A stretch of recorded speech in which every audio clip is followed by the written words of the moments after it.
Yeah, I'm in this place.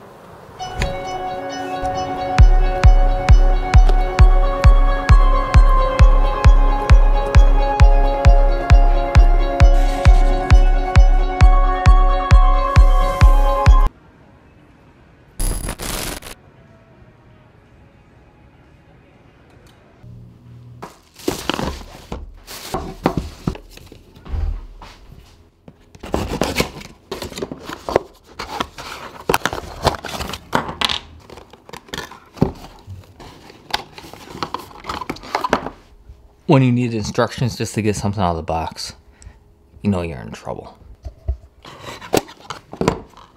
I bought a GoPro.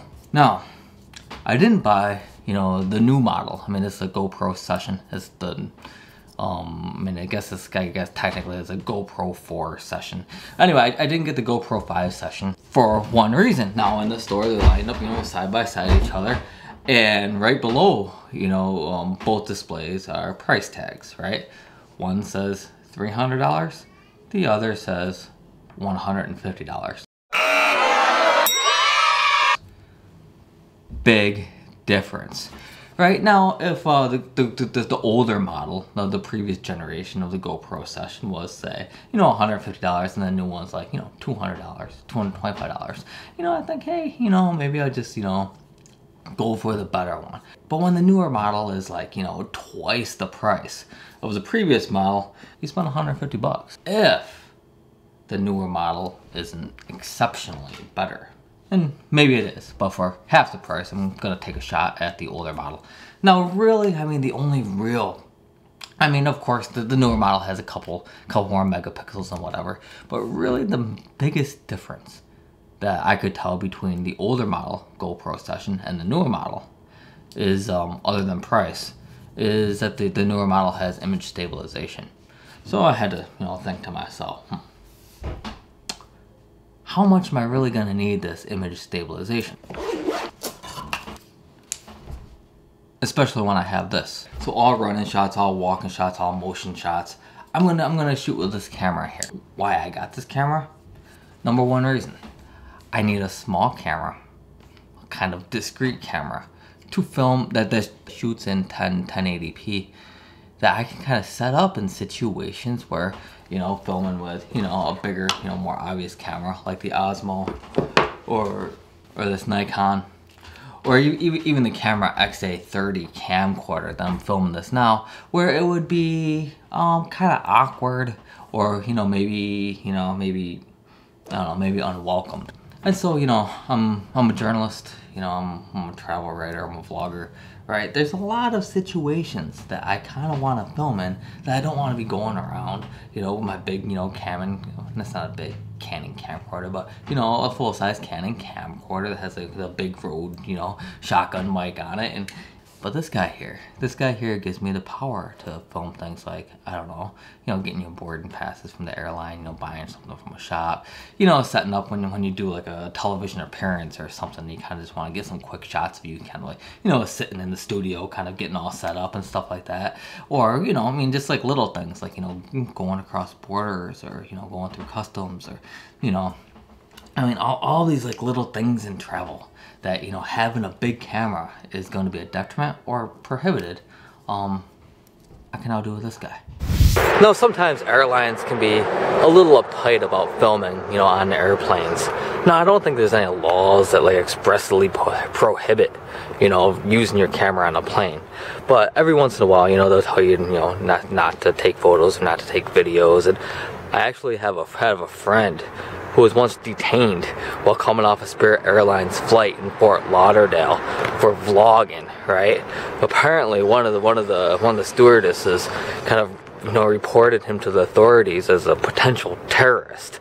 Like, no joke. And so anyway, and another reason why I bought this camera is to kind of get these, I mean, what would look like, you know, live motion shots, like you walk into a room or something. I mean, these absolutely corny, you know, shots. You walk through a place, you set up your camera, and you walk, you know, all the way back, and then walk into the room or like into the place, or like wherever you are intentionally, just to walk past the camera, just to get a shot of you like walking into or through, you know, some location.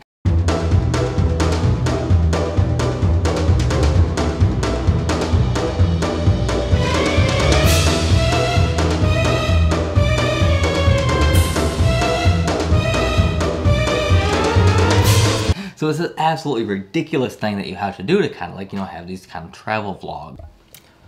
All right, we're powered up. Let's see what this thing can do. Now right off the bat, I mean, this thing is pretty cool. I mean, it just fits right in my pocket. I mean, can't get any more mobile with a camera than that. Okay, let's turn it on. Okay, I'm recording.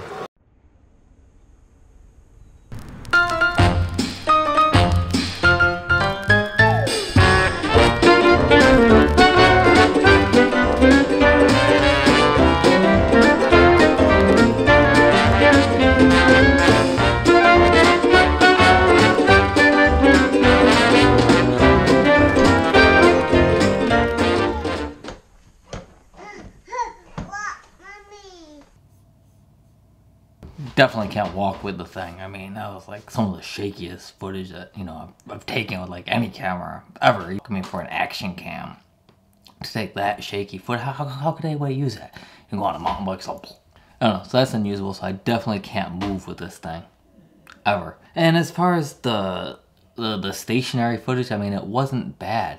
But now here's the thing. I bought this thinking that there's gonna be 3 shooting modes, both wide lens, and then medium, and then narrow. I bought it because I wanted the narrow lens, which is pretty much, you know, the equivalent of like what a DSLR, just like a normal camera would shoot.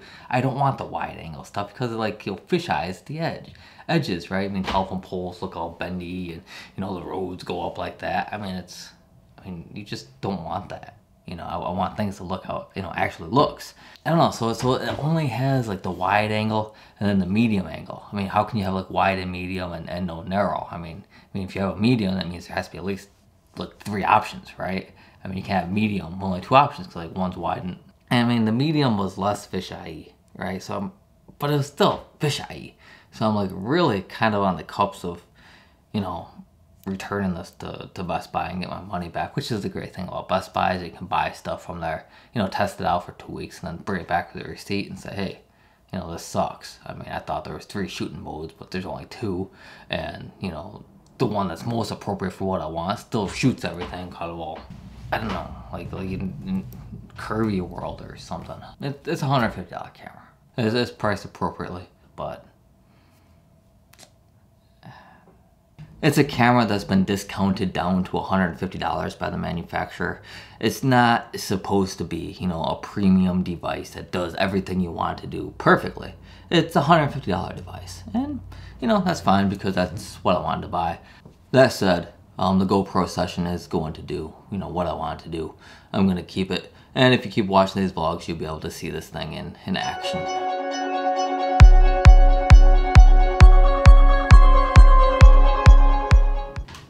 So I don't understand this, I guess you can call it box art, right? It's like, you know, you make the packaging as complicated and as artsy as possible to what, you know, impress people, to make people feel intelligent enough that they know how to take something out of a box. I mean, it'll be fine.